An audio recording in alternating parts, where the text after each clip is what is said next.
So we're going to see what is the problem, what is the extension of the problem, and project scope.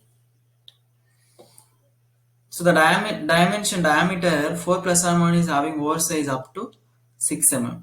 So this is a problem. Okay, you have to define the problem. What is the problem? The diameter 4 plus or minus 1 mm is having oversize up to 6 mm. You have to measure it specifically. What is the extension of the problem? What is the extension means? Because of that, what has happened? That is the extension. This is the effect of the problem indicates. Example, because of oversize up to 6 mm, 20 percentage parts are rejecting. This is the extension of the problem. You understood, no? What is the problem? The problem is 4 plus or minus 1 mm diameter is having oversize up to 6 mm. But what is my USL? It is only 5 mm. 1 mm there is a oversize. Because of that oversize, what is the extension? Extension of the problem. The extension is there is a rejection of 20 percentage. 20% of the parts are getting rejected. It is scrapped. It's getting wasted. That is the extension of the problem.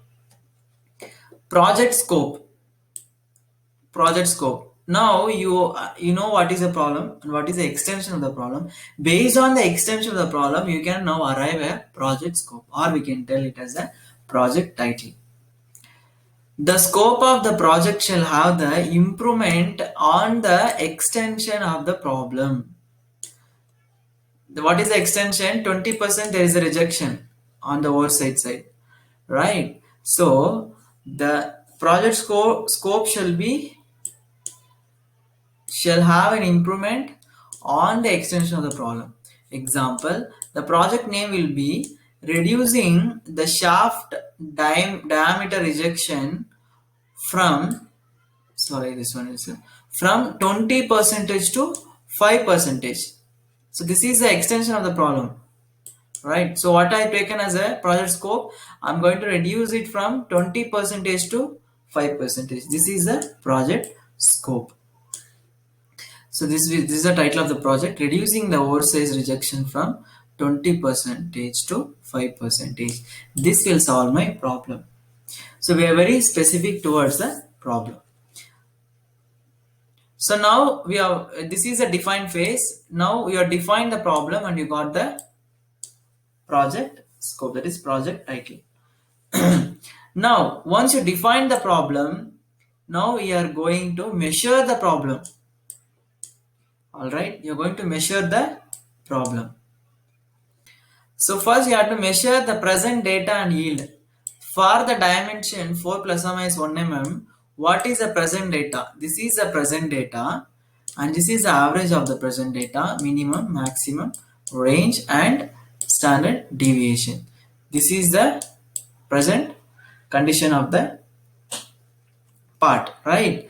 So what's your target? Your process average should be equal to the drawing average 4. So it is away. So range is okay. Your sigma is 0.8. Your sigma is also more.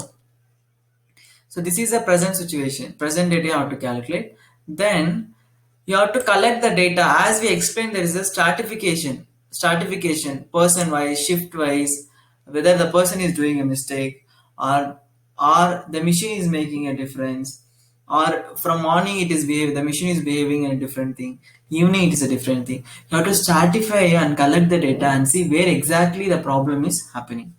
In this case, what they have done, the part has running 2 machines for the same fixtures, for the same parameter, but it has running 2 machines. So the machine A is producing only 0.2 standard deviation, an average of 4. See, if you see here, 0.2 is the lesser standard deviation, but average is very near to the requirement. In machine B, the average is shifted to 5.11. That means, graphically, if you tell, this is 4, this is 5, and this is 3. Your process average, it is shifted here with a lesser variation only. There is a chance of, there is a oversize production, where oversize is happening. Whereas in case 1, in machine A, your process average is here only with the same standard deviation. Then you are producing only here.